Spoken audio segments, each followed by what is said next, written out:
The cargo scanner beeped sharply. Commander Jace turned his head toward the screen, then frowned. "There's something out there," said Officer Luma, her voice tense. "A small object, not debris."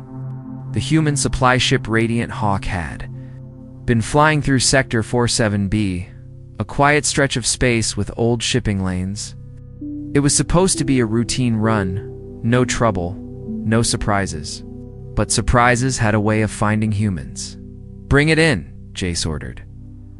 Minutes later, the pod was locked in the bay. It looked old, scratched, dented by space debris. A faded mark on its side suggested it had once belonged to a Zyrene slave. Transport long outlawed by most known systems. "Cut it open," Jace said.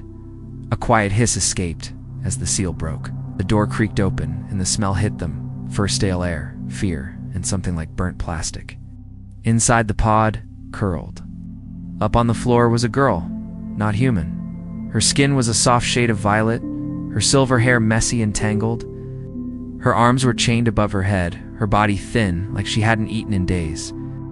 Her legs trembled even as she tried to pull herself away from the light. Jace stepped forward slowly, hands raised. "Hey, it's okay. You're safe now."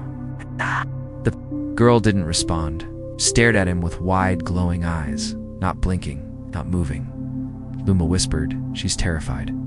"Get the chains off," Jace said. When the chains fell, the girl collapsed into a ball, pressing herself against the wall. She didn't speak, didn't cry, just stared, shaking. They tried giving her water. She knocked it away. Tried offering a warm blanket. She kicked it aside. Jace stayed near, crouching down. "We won't hurt you." She still didn't answer. "Can you tell us your name?" he asked softly. The girl didn't move, didn't even blink. Jace stood up and turned to the others. "No force, no touching. Let her come to us." He left food near the corner and dimmed the lights. A medic scanned her from a distance. No major injuries, but extreme malnutrition and signs of emotional trauma. That night, Jace returned to the bay alone. The girl hadn't touched the food. She was still in the corner, hugging her knees. He sat a few feet away, back against the wall, not facing her. Just quiet. Minutes passed. Maybe hours. "I don't know what they told you," he said gently. "But we're not your enemies." Still no response. "I've seen fear before," he continued. "But I've never seen eyes like yours. Like someone told you monsters were real, and now you think I'm one of them." The silence was deep, heavy. "I'm Jace," he said. "Commander of this ship. You don't have to trust me, but I'll still make sure you're okay." He stood up, left another small meal near her, and walked away. The next morning, the food was still untouched, but the cup of water was half empty. Jace smiled. The day after, she moved when he entered. Just a little, a flicker. Day he came, never too close, never loud, just gentle words. Stories. A calm presence. On the 5th day, she looked at him. Just once, it was enough. On the 6th day, Jace sat with a bowl of soup. He didn't say anything, just placed it between them and waited. After a long silence, the girl slowly reached out, hand trembling, and took the bowl. She sniffed it first, then took a sip. Jace didn't move, didn't speak. He only smiled softly. She set the bowl down, stared at him with a mix of confusion and fear. Finally, her voice broke the silence. "Please don't hurt me." Her words were barely a whisper, fragile, broken, as if speaking hurt. Jace's chest tightened. He didn't move an inch. "I won't," he said, voice low and steady. "I promise." Tears welled in her eyes, but she didn't let them fall. She turned her face away and closed her eyes, as if expecting pain, punishment, something awful. But nothing came. Just silence. And the gentle hum of the ship around her. Outside the bay, Luma watched from the camera feed. She finally spoke. She said quietly. Jace nodded. "She's afraid of us." "Afraid of humans," Luma added. "Someone taught her to be." Jace's eyes darkened. "Then we'll have to unteach it." He walked away, but the weight in his chest only grew heavier. Who did this to her? And why did she fear humans more than death itself? Kiri didn't know how long she'd been inside the pod. Time blurred in the darkness. She remembered pain, cold metal floors, the hum of machines. The faces of those who lied to her, promised her safety, then locked her away. But now, wasn't in the pod anymore. She didn't understand these humans. They were supposed to be violent. That's what she was told. Human men were monsters. They said creatures that broke things, hurt people, laughed at pain. But this one, JC, hadn't even touched her. She watched him from her corner as he spoke to her again. Every day, his voice never rose. His hands never moved too fast. He brought her warm meals and sat nearby, never too close, never demanding anything. Kiri didn't trust him, but she was curious. Why didn't he hurt her? Why didn't he look at her like property? She had seen that look before. From the slavers, from the ones who bought her people in cages. But Jace, his eyes were different. Sad maybe, careful, like he was holding something back that night. After the lights dimmed, she crept toward the empty tray and took the rest of the soup. Her fingers trembled, but she didn't drop it. For the first time in weeks, she ate without rushing, without fear of the bowl being yanked away. The next morning, she was sitting up when Jace entered. He paused at the door, surprised, but didn't say anything. Just smiled gently. "You're awake early," he said. She didn't answer, but her head tilted slightly. He sat on the floor again, leaving a small device beside her, glowed, and showed pictures, flowers, animals, soft music. Playing. Kiri stared at it, then at him. "What is this?" she asked, her voice dry and unsure. "A learning tablet," Jace said. "You can change the pictures if you like. No trackers, no tricks." She didn't trust the device, not yet. But she didn't push it away either. Jace stayed quiet and let her explore it on her own time. Later, as he walked out, she whispered, "Why are you doing this?" He turned slowly. "'Cause you matter, and you're safe here." What? That answer confused her more than anything else. She sat with the device for hours after he left, watching the gentle scenes, a waterfall, a sunrise, a sleeping animal curled next to its mother, things she hadn't seen since her childhood before her village was burned, before the cages. The next time Jace came, she asked him his name. Jace Halden," he said with a small smile. "You," her lips pressed together. For a moment, she thought about lying, but something inside her cracked open. "Kiri," she said quietly. He nodded. "Nice to meet you, Kiri." Her eyes narrowed. "They told me humans don't smile unless they want something." Jace blinked. "Who told you that?" "The ones who bought us. They said human men smile to hide their anger or their plans." Jace's expression tightened, but he didn't argue. "They lied." "That's what I'm trying to figure out," she said flatly. For a while, she didn't speak again, just stared at him like she was trying to see beneath his skin. Then her voice came again, sharp. "You haven't touched me." "No," he said calmly. "Why not?" "Because you're not mine. Don't need to." She looked away quickly, unsure how to reply to that. No one had ever said that to her before. The days passed, and her corner in the cargo bay slowly became her space. She cleaned it, arranged her blanket, and even asked for new clothes. She still didn't venture far from the bay, but she began to sit near Jace during his visits, no longer hugging the wall. One evening, after she finished her food, she asked the question that had haunted her since day one. "Why are humans different here?" Looked confused.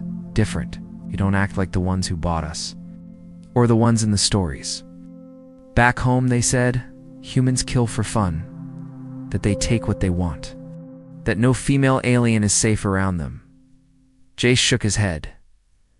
"That's not true. At least not the humans I know. They're bad people. In every species, Kiri. But not all of us are like that." She watched him carefully. "Then why do your kind always win wars?" she asked. Why are humans feared? Jace let out a quiet breath. Because we're stubborn. Because when someone hurts the ones we care about, we don't stop until they're safe. Maybe that's why they fear us. Not because we love war, but because we're really good at ending one. She was quiet for a long time. His words echoed in her head. Kiri had been raised on fear, fed lies, told that humans were shadows with teeth. But now, sitting beside one, she saw something else. He wasn't cruel, he wasn't cold. He listened, and most terrifying of all, cared. That night, when he stood to leave, she did something that surprised them both. She touched his hand, just for a second, then pulled away quickly, cheeks warm. Jace didn't say a word. He just nodded, smiled softly, and walked out. And for the first time in years, Kiri slept without nightmares. But in the dark, she whispered to herself, if they lied about him, what else did they lie about? Kiri woke up before the ship lights turned on. For a long moment, she simply lay still, staring at the ceiling. It was quiet, but her heart wasn't. Something inside her had shifted. She didn't know what to call it yet, but it felt strange warm. It's like the first breeze after winter. She had touched his hand, not because she was forced, not because she was scared, but because she wanted to, and he didn't grab her, didn't twist her arm or demand anything. He just let it happen, then walked away like it was nothing. But to her, it wasn't nothing. That morning, she stepped outside the cargo bay, only a few meters, barefoot, cautious. Her legs shook. The hallway felt too open, too bright, but she didn't turn back. She stood there, breathing the ship's clean air, letting it wrap around her like something new. Officer Luma saw her first and blinked in surprise. Kiri, she said gently, are you okay? Kiri tensed, ready to retreat. But Luma didn't move closer. She just stood still, holding a datapad, soft look on her face. I'm not here to scare you, she added. Kiri nodded slowly. I know, I wanted to see something new. Luma smiled. You're welcome to explore. The ship's safe, I promise. Kiri didn't reply, but stayed out there longer than she thought she could. Her heart didn't race as much as before. Her hands didn't shake as violently. When Jace found out, he didn't make a big scene. He simply found her sitting at the edge of the galley, legs tucked under her, watching the stars through a small viewing window. You picked a nice spot, he said. Kiri glanced over her shoulder. It's quiet here. Jace nodded. Come here when I need to think. She looked back out the window. What do you think about? He sat down beside her, keeping a respectful distance. The people I've lost, the ones I'm trying to protect. And sometimes, I think about how far we've come and how far we still have to go. Kiri tilted her head. You sound tired. Jace gave a soft chuckle. Sometimes I am. There was a pause, not uncomfortable, but heavy with unspoken thoughts. Kiri asked, what would you do? If I had been dangerous, if I'd attacked you, Jace didn't hesitate. I would have protected my crew, but I still would have tried to understand why. Most dangerous people aren't born that way, Kiri. They're made that way by pain. Yeah. Fingers brushed the floor. I was told I'd be punished if I ever tried to speak without permission. No one here will punish you for speaking or for fighting back. Jace looked at her seriously. You're allowed to defend yourself. No one owns you. Those words, no one owns you, felt like they broke something deep inside her.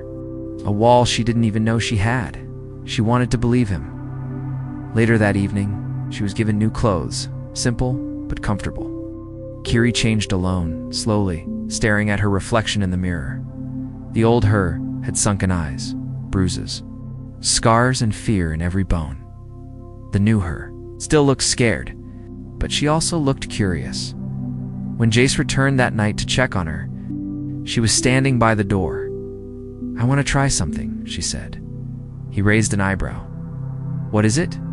She stepped forward slowly, eyes locked on his, and then without warning, she reached out and placed her hand on his chest. He froze, not because he was afraid, but because he knew this moment mattered. Her hand rested right above his heart. She could feel it steady, strong, calm. "This is where you keep your kindness?" she asked softly. Jace smiled. "Maybe." Her eyes narrowed slightly. "It doesn't beat like a monster's." He placed his own hand over hers, lowly, giving her time to pull away if she wanted, but she'd instead. She leaned forward just a little, resting her head against his chest. Jace didn't move. He stood there, letting her listen, letting her feel that he was real, that he was human, and still, "Nothing like the stories I don't understand," she whispered.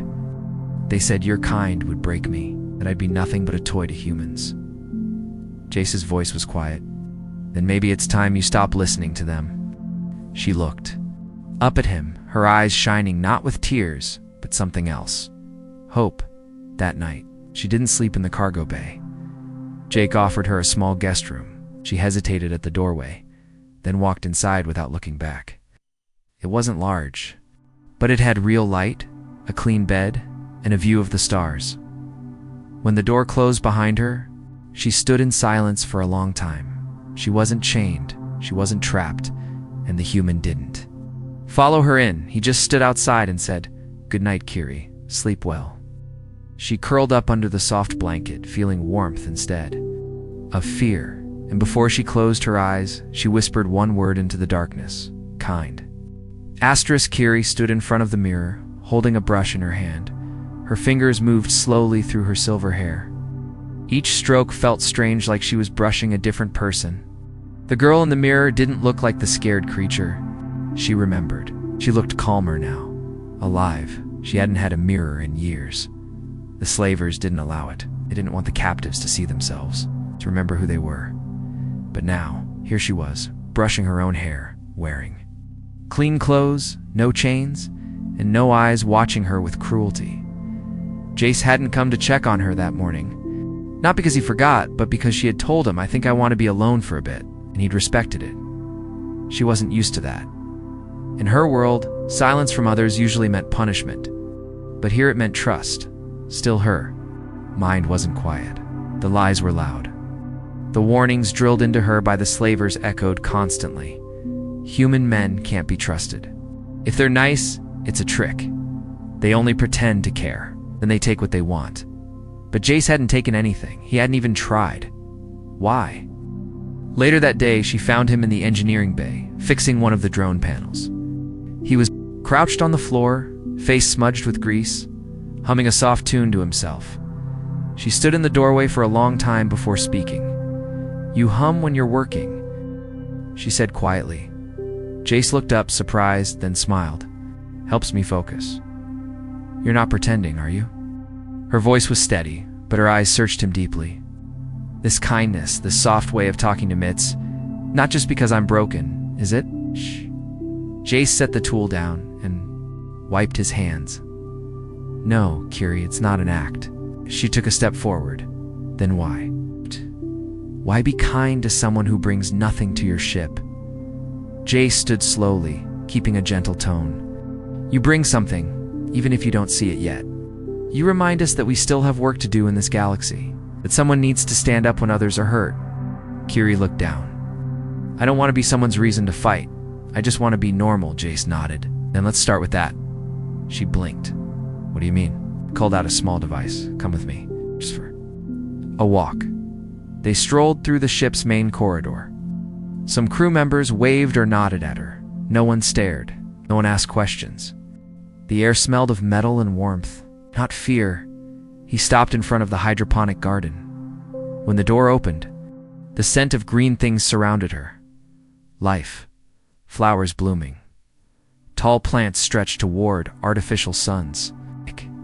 Kiri's breath caught in her throat. "I've never seen this before," she whispered. Jay smiled. "Figured you might like it." She wandered in slowly, her fingertips brushing the petals of a purple flower. It didn't wither under her touch. It welcomed it, eh? A sudden voice broke the moment. "Well, isn't this cute?" said a sharp tone. Kiri spun around. A tall, alien male stood in the doorway, arms crossed, smirking. You bring strays onto your ship now, Commander, he said, eyeing Kiri. Jace's voice turned cold.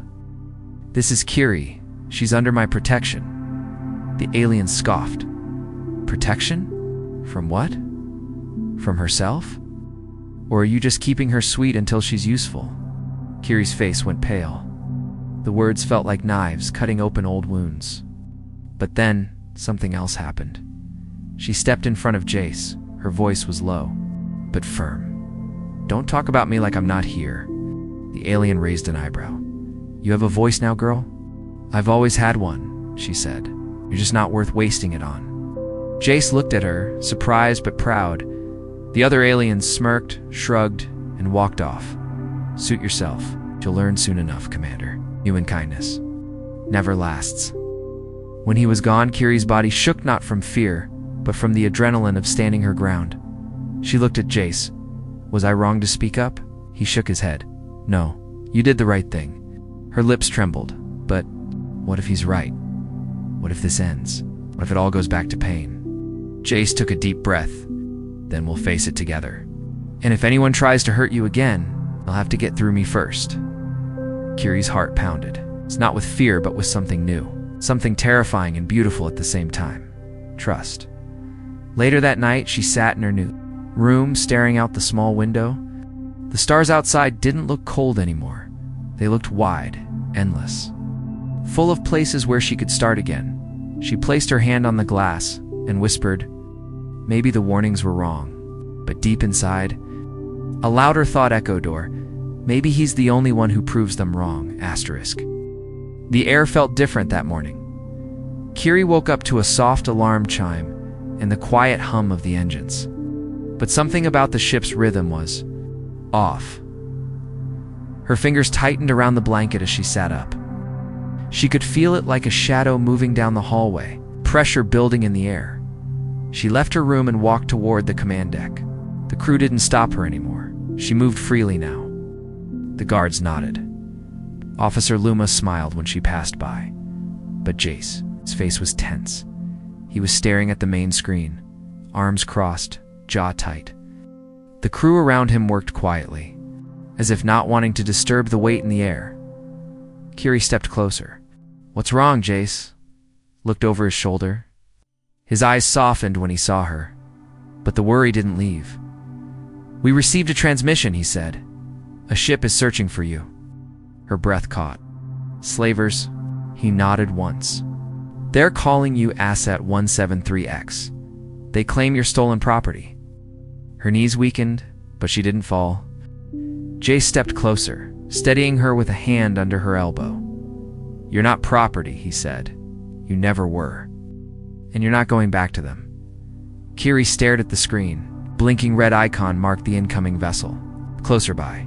The minute they're coming fast, she whispered. They won't reach you, Jace said.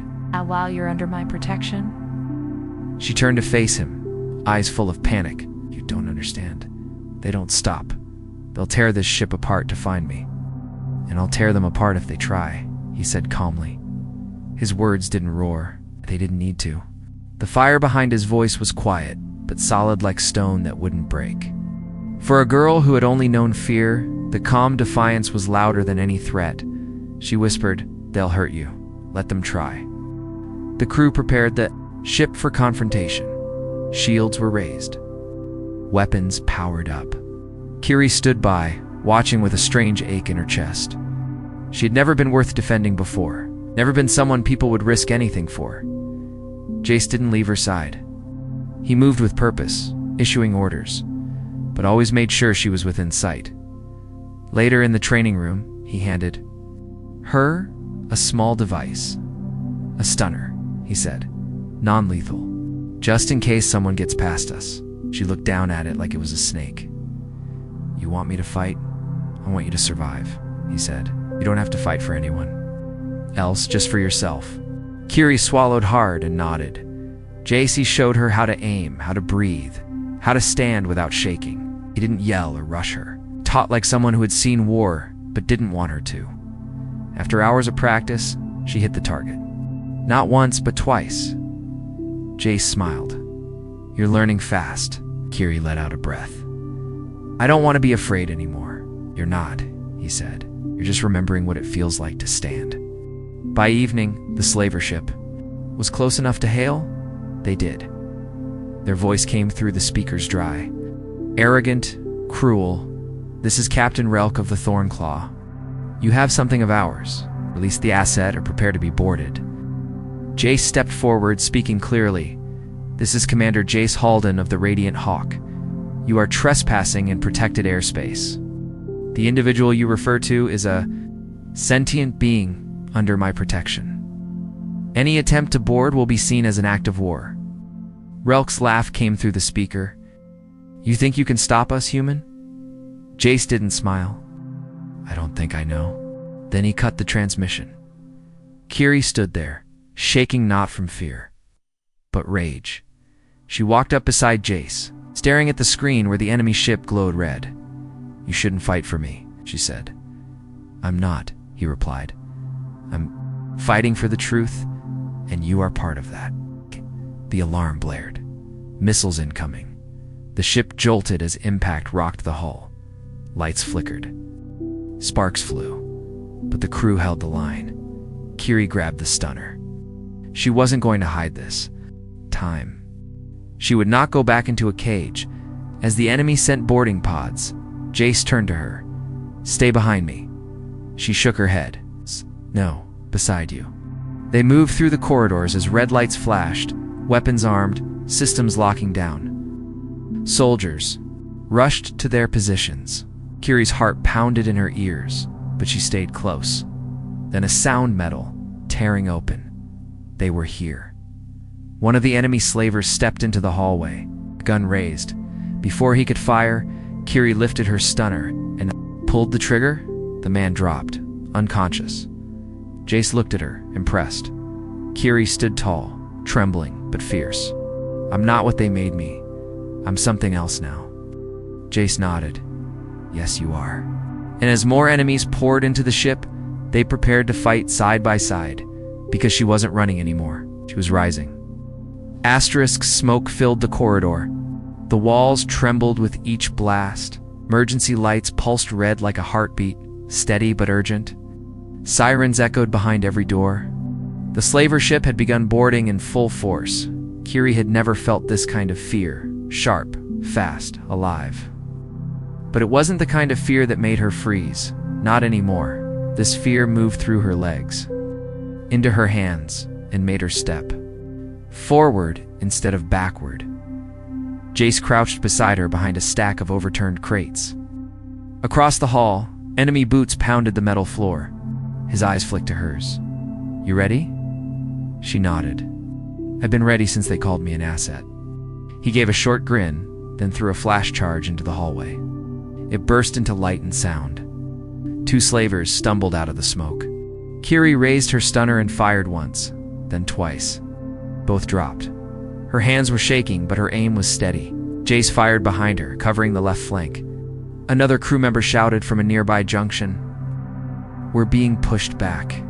Engineering's holding them off, but not for long. Kiri and Jace moved fast. He guided her through a side corridor, tight and dark. The slavers had clearly planned this attack. They knew where to strike. They wanted her alive. She could hear their voices in her head again. Obey, or we'll teach you again who you belong to. But now there was a louder voice beside her. You're not property. You never were. They reached the medical bay. Inside, a medic was wounded, bleeding, and pale. Another crew member was trying to hold the door shut as two slavers tried to force it open. Jace jumped in without hesitation, knocking one slaver to the ground and blasting the other with a pulse rifle. Kiri rushed to help the medic, pressing down on his side to stop the bleeding. The young man looked at her with glassy eyes. Are you the girl they're after? She paused, then nodded. His lips quirked up in a small smile. Good, that means we're doing something right. Those words hit harder than a bullet. She wasn't just something to protect. She was someone worth protecting. Jace came back, breathing hard.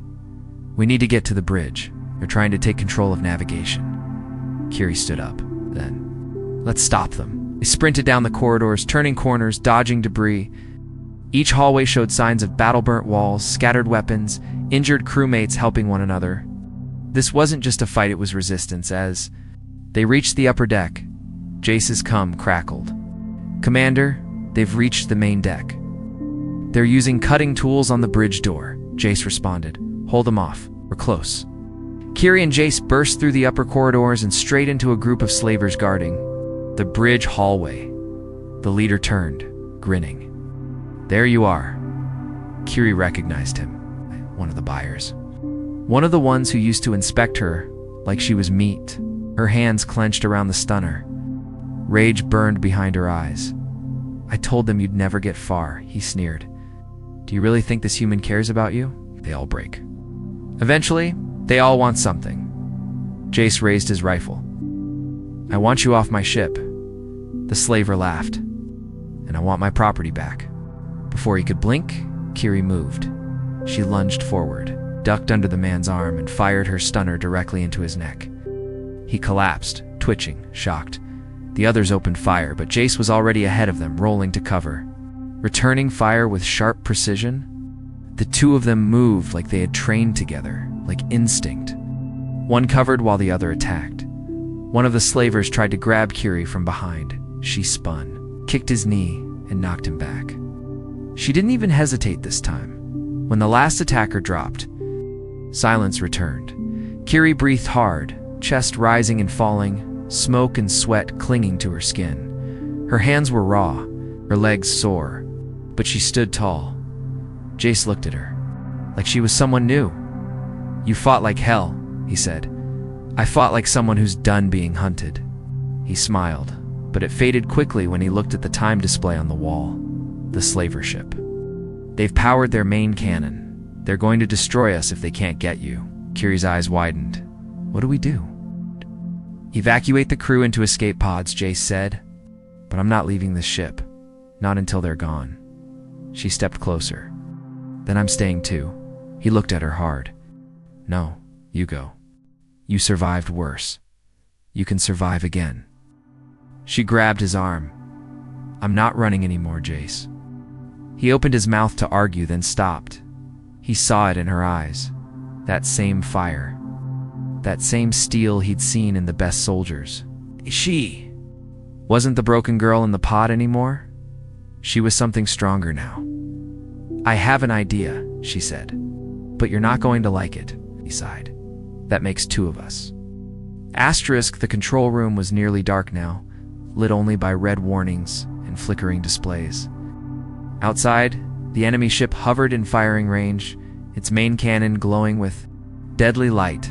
The Radiant Hawk had taken damage, its shields weakened. Its hull bruised, but it wasn't broken.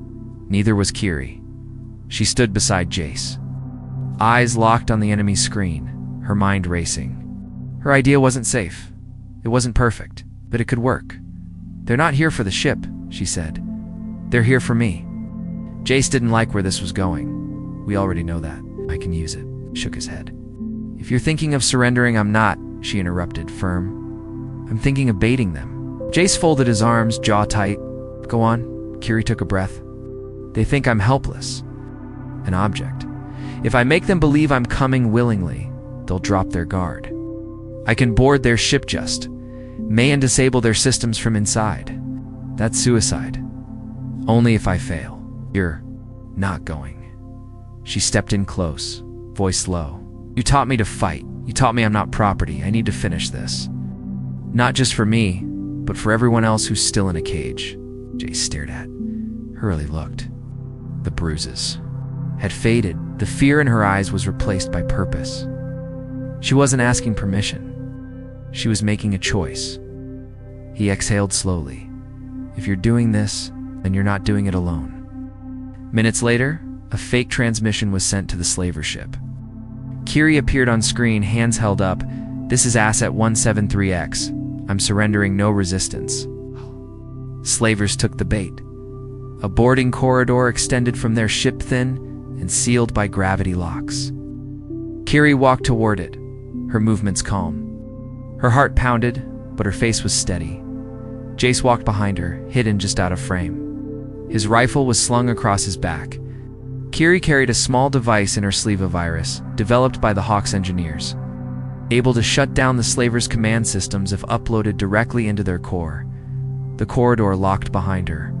With a hiss, a heavy door opened at the other end, and there they were. 2 guards, 1 captain, Real K.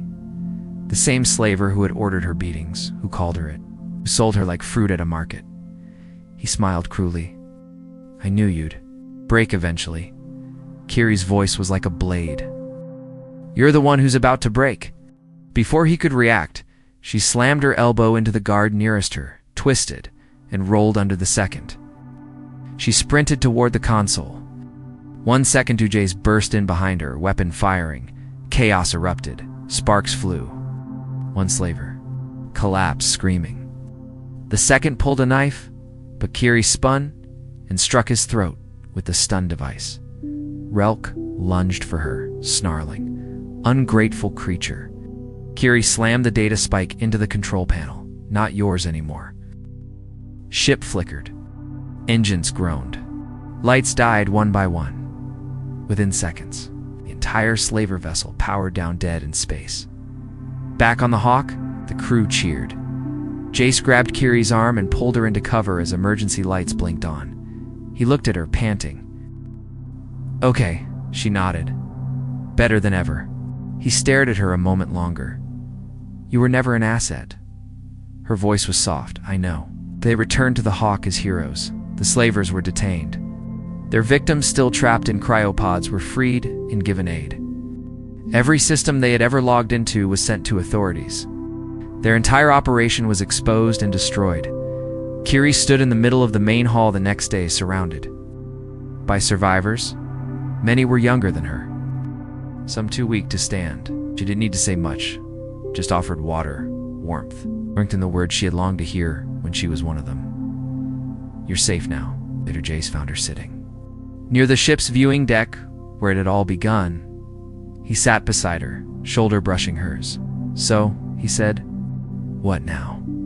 She looked out at the stars. I want to help others, be the voice no one was for me. Maybe even go to the outer colonies, talk to others like me. You'd make a good diplomat. She chuckled, more like a storyteller. We're quiet for a while. Then she turned to him, eyes full of emotion. I used to think humans were monsters, that they only took, that they only broke things. Jace looked down. A lot of them do, but not you. Her fingers reached out, brushing his hand. Then she leaned in, her voice barely a whisper. You're nothing like they warned me about. She paused. You're better? Jace looked into her eyes, no words this time, just a smile. One of those rare ones, honest, soft, and she didn't flinch. Didn't fear. She leaned into him, rested her head on his shoulder, and closed her eyes, and for the first time in a long, long time, she felt free.